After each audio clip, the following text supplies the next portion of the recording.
Boleh kalau ada yang mau lanjut, silakan adik-adik. Yang panas. perempuan dong. Kali ini udah benar-benar panas. Yes, yang perempuan hari ini International Women's Day loh. Oh, betul. Saya Hani kak, dari Iya Hani. Mau nanya nih, dalam pekerjaan kakak 15 tahun ini pasti kan punya masalah terberat atau rintangan terberat yang pernah dilalui dalam pekerjaan. Itu apa sih kak rintangannya dan gimana cara Kak Najwa nyelesain masalahnya itu? Kan kayak tadi saya dengar kakak pernah wawancara Presiden Palestina ya. Itu langsung ke Palestina atau gimana? Enggak, waktu lagi datang. Sekarang juga lagi di sini, Mahmud. Oh, kirain sudah lagi pulang, di sana. Neng. KTT Oki sudah selesai, sudah Oh pulang. gitu, Mak. Nah, aku mau nanya masalah-masalah terberatnya itu apa dan gimana cara ngelewatinya itu? Oke. Kita tampung dulu aja kali bahannya. Supaya lebih banyak. Yang siapa Mas. Adek? Didi. Diki DICKY, masih angkatan 2015. Sebelum saya masuk ke pertanyaan, ada beberapa catatan yang saya bikin dari tadi obrolan kita. Di situ kalau misalkan masuk ke dunia broadcasting itu kita harusnya itu mencari tahu dan banyak mencoba gitu kan. Terus juga harus yakin dengan berita yang disampaikan. Nah, mungkin saya manggilnya kalau cowok Bung, saya manggilnya Zeus aja ya. Jadi Zeus. Najwa aja. Oh, Najwa. Kan Najwa berarti ya. Boleh. Atau Nana boleh. Panggilan sayangnya Nana. Oh, yaudah. Lumayan nih. Oke. Kalau misalkan saya bicara tentang yakin dengan berita yang disampaikan gitu. Nah, sedangkan kalau misalkan boleh dibilang Metro TV ini kan moga-moga saya nggak salah ucap, di bawah naungan salah satu bendera ya. Di bawah apa? Naungan salah satu bendera partai. Nasdem. Iya. Pemilik Metro TV Surya Paloh yang juga ketua umum Partai Nasdem. Iya itu. Salah satu syarat jadi wartawan jangan takut nanya apa aja. Oke. Jadi kalau dari awal udah mulai nggak enak ini agak. Oke. Jadi harus pede. Kan Metro TV ini kan di bawah naungan si bapak-bapak yang gede itu kan. Mungkin saya karena gini, kalau misalkan berbicara politik pasti ada yang namanya tekanan. Kalau yang dari tadi Kak Najwa ceritakan itu kan tekanan yang dari luar. Artinya yang saya pengen tanya itu bagaimana mengantisipasi tekanan yang dari dalam gitu. Saya nggak pernah tahu apakah dalam pemerintahan Metro TV ada berita yang memang tidak ditayangkan karena kepentingan partai tersebut, Nasdem misalkan. Kalau misalkan ada, berarti kan ada kebohongan publik di situ. Nah, kalau misalkan berbicara dengan berita yang objektif, walaupun saya nggak percaya ada yang namanya 100% objektif. Dalam sebuah berita itu biasa kan terdapat tagline ya. Nah, kalau misalkan berbicara konteks politik pun dalam berita dalam apa sih namanya? Tagline ya. Tagline berita itu kan juga kalau misalkan berbicara bahasa politik bisa juga ada penggiringan opini dari tagline politik itu. Misalkan berita yang sebenarnya harusnya positif tapi karena tagline-nya yang bisa berkonotasi negatif, jadi kan masyarakat mengkonsumsi berita itu kan jadi konotasinya negatif gitu. Nah, pertanyaan saya, bagaimana mengkonstruk sebuah berita itu menjadi sebuah yang objektif, menjadi konsumsi yang layak bagi masyarakat dan terlepas dari kepentingan politik, sekalipun Metro TV di bawah naungan Partai Nasdem gitu. Itu yang pertama. Jangan banyak-banyak ya, soalnya temannya biar bisa bertanya yang gitu. Lain ya, itu dulu. Makasih Kak Nana. Iya, makasih Diki. Mungkin satu lagi dulu nanti akan dijawab, kemudian nanti akan ada sesi selanjutnya ya. Satu lagi. Nah, satu lagi tadi ini yang wanita sudah menunjuk dari tadi di sebelah sana. Tes. Selamat pagi Mbak Najwa. Selamat pagi. Nama saya Raisa. Raisa. Ya, saya mau nanya. Kan kalau misalkan yang tadi di video itu kan banyak perdebatan yang terjadi, Mbak. Nah, kita sebagai reporter, Bapak fotografer boleh miring sedikit Pak, saya nggak ngeliat Raisa, makasih. Ya sebagai reporter, kalau misalkan kita mendapatkan sebuah narasumber yang kita anggap pandai berbicara, Mbak. Jadi gimana kita sebagai reporter menanggapi narasumber itu, mencari celah untuk bisa menghandle perkataannya dia yang pandai bicara gitu, Mbak. Itu sih pertanyaan saya. Makasih. Makasih Raisa. Mungkin ya, langsung aja ya. Tiga langsung dijawab, nanti baru kita akan melanjutkan ya sesi tanya jawabnya. Silakan. Tadi yang pertama tadi Hani ya, Hani tantangannya ya. Berbeda-beda tergantung situasi dan kondisinya. Tantangan saya hari ini sekarang, besok Mata Najwa mau live, tapi saya masih mencari satu narasumber lagi. Yang sudah confirm itu, kalau tidak ada perubahan, besok saya akan live dengan Ridwan Kamil, Ganjar Pranowo, dan saya masih lagi nunggu apakah Pak Ahok bisa atau tidak. Jadi tantangan saya hari ini, detik ini, pada saat saya sedang menjawab pertanyaan dan melihat grup WA adalah ketika besok live jam 8 malam, tapi saya belum secure narasumber untuk besok, baru ada 2 dari 3. Itu tantangan hari ini. Kalau ditanya tantangan kemarin, 2 minggu yang lalu ketika ke penjara, saya liputan eksklusif dengan Menteri Hukum dan HAM Yasona Lauli, sidak ke penjara. Tantangannya waktu itu adalah bagaimana caranya memastikan informasi yang saya dapatkan tidak ditutup-tutupi oleh pejabat yang memang saya minta untuk sidak. Kan tantangannya jangan sampai kesannya saya sidak untuk pencitraan sang menteri. Saya sidak mau menampilkan sesuatu yang betul-betul real ada, tidak ada yang ditutup-tutupi. Tantangannya bagaimana memastikan informasi yang saya sampaikan itu bukan hanya sebatas pencitraan, tapi betul real di lapangan kondisinya seperti itu. Dan kemudian akhirnya memang terlihat kondisi penjara yang semikian buruk ketika kita sidak. Sel dari 10 orang, 9 ketika dites, dari 10 orang setelah dites narkoba 9-nya positif. Ketika disidak memang ketahuan kok masih ada sabu-sabu, masih ada bong dan sebagainya. Jadi itu tantangannya ketika itu. Tantangan yang, jadi setiap hari tantangannya selalu berbeda-beda dan bermacam-macam. Apakah meyakinkan narasumber yang tadinya tidak mau datang agar mau datang, apakah berpikir keras, apalagi yang belum saya sampaikan ke pemirsa, apakah misalnya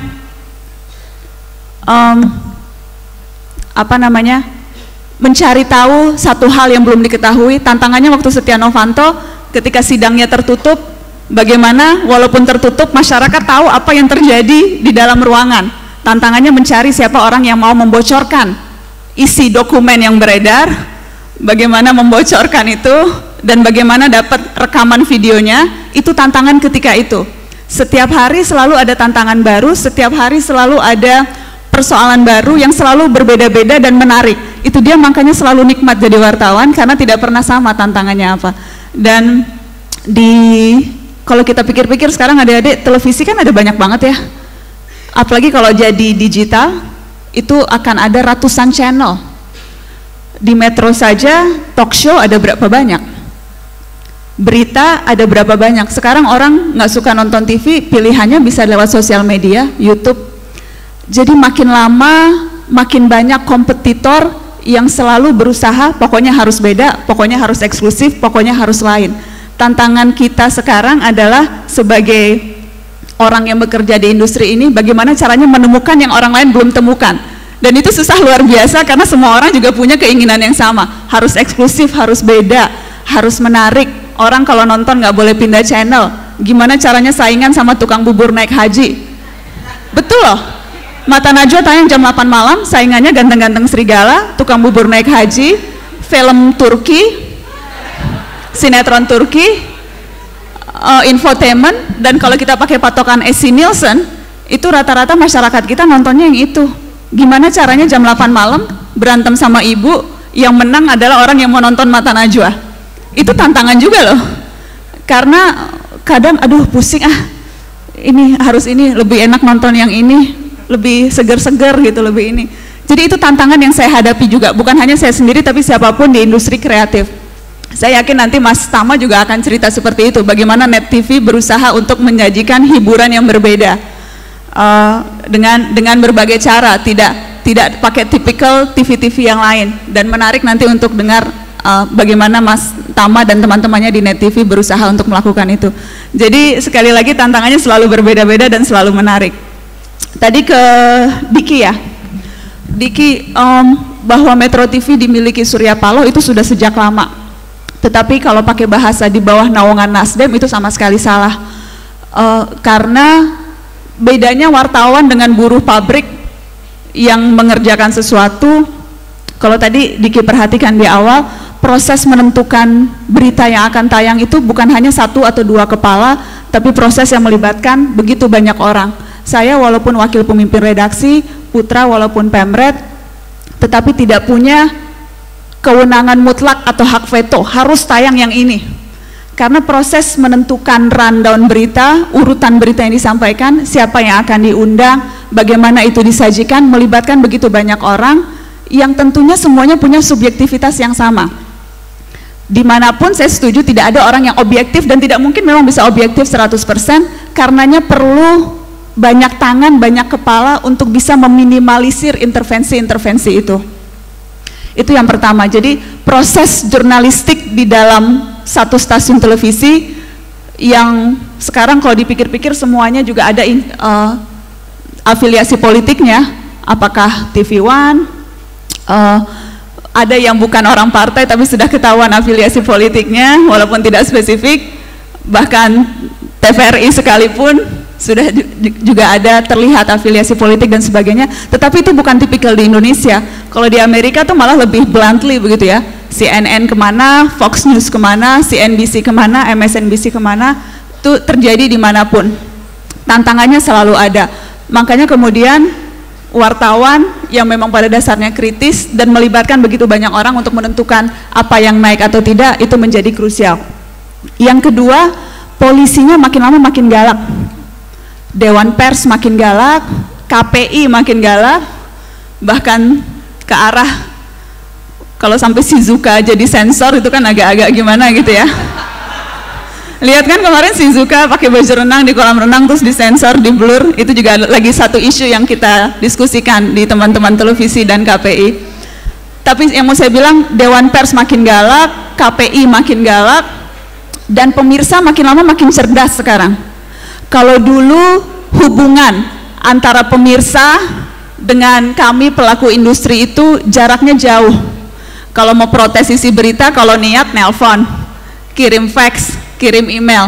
Kalau sekarang saluran-saluran yang ada untuk mengkritik langsung, menyampaikan protes terhadap industri ini makin terbuka lebar. Lewat sosmed, Facebook, Twitter, kemudian sekarang petisi.org, change.org. Kalau tidak puas terhadap sesuatu, petisi, sampaikan protes, kritik, lewat sosmed, lewat manapun, dan terlalu mahal kalau industri ini, kalau televisi, kalau kalangan wartawan tidak mendengarkan suara-suara itu. Karena sekarang pilihan makin banyak, televisi makin banyak,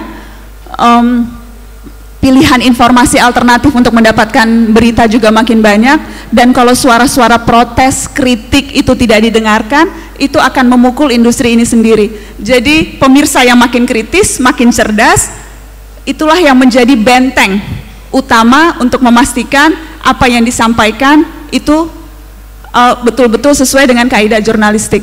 Karena dihukum makin kejam kok. Kita ingat waktu Pilpres, ketika ada stasiun televisi yang menyiarkan quick count yang salah, itu dihukum pemirsanya kan sedemikian keras. Tidak usah jauh-jauh Pilpres, ketika ada hoax yang kemudian ditampilkan di salah satu media, ternyata hoaxnya salah, itu yang menghukum sedemikian besar begitu. Masyarakat makin pintar, makin menuntut informasi yang berkualitas, dan itu menjadi salah satu kunci penjaga bagaimana stasiun televisi berita, dan tidak hanya stasiun televisi berita, juga stasiun televisi umum lainnya harus berbenah diri, karena makin lama orang juga capek kok ngelihat tayangan-tayangan yang tidak berkualitas. Jadi mudah-mudahan kalau pemirsanya semakin kritis, semakin bisa membedakan mana yang hoax, mana yang bukan, itu akan menjadi cara paling efektif untuk menjaga independensi. Mudah-mudahan insya Allah seperti itu. Yang tadi yang siapa? Raisa. Menghandle narasumber ya Raisa. Kunci saya satu, jangan pernah bertanya sesuatu yang kamu tidak tahu jawabannya. Saya belajar itu di Fakultas Hukum UI ketika saya di training menjadi pengacara yang bertanya pada saksi di pengadilan.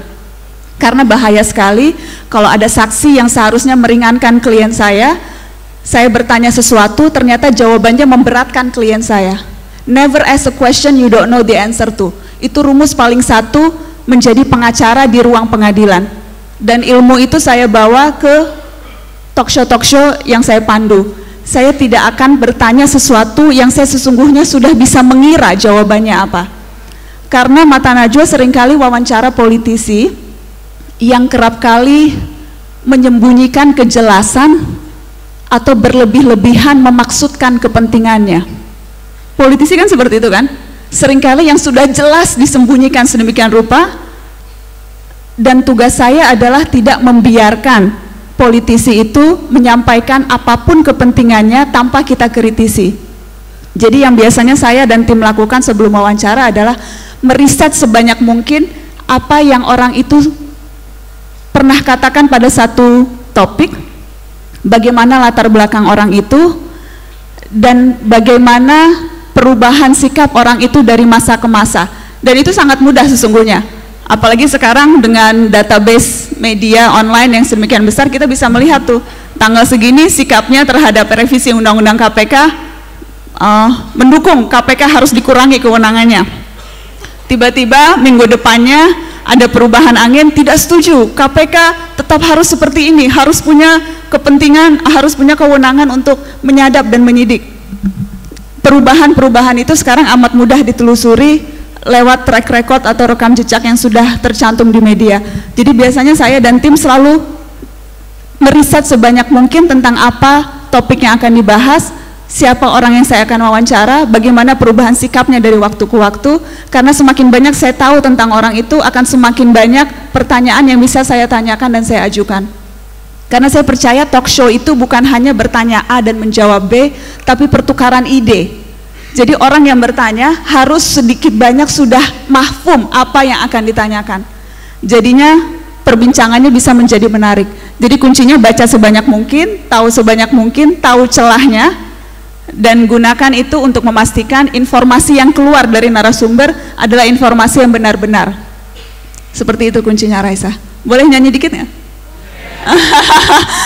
Thank you, Raisa.